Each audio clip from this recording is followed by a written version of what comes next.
جب فتح مکہ ہوئی اور حضرت علی اور حضور دونوں اندر گئے خانہ کعبہ میں تو بڑے بڑے بت ٹکا ٹک سارے بتوں کو توڑا. ایک بت ذرا اوپر تھا تو حضور نے تو بڑا اوپر ہے. مولا علی نے فرمایا, عرض کیا حضور آپ میرے کاندھے پہ آ جائیں, کھڑے ہو جائیں اسے مارا.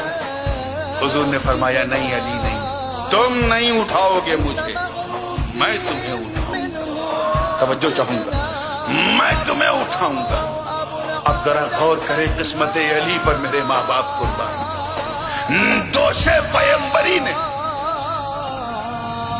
ولایت کے بوجھ کو اٹھا لیا اور یہ منظر دیکھ کر غلامان علی جھوم اٹھے اور کیا ہے علی تیرے مقدر کو سلام. ہم سمجھ گئے کہ جس علی کو نبی نے اٹھایا ہو کسی میں اتنی مجال نہیں کہ اس علی کو جھکا سکے.